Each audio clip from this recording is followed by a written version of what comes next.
почему просто не телепортироваться через шкаф? Нехорошо как-то вламываться в чужую квартиру. Но обычно мы этим и занимаемся. У нас даже обвинений никаких нет.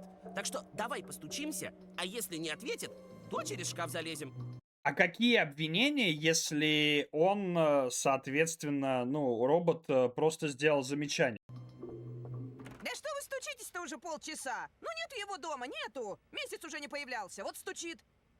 Вот это соседи. Вот эти соседи прям.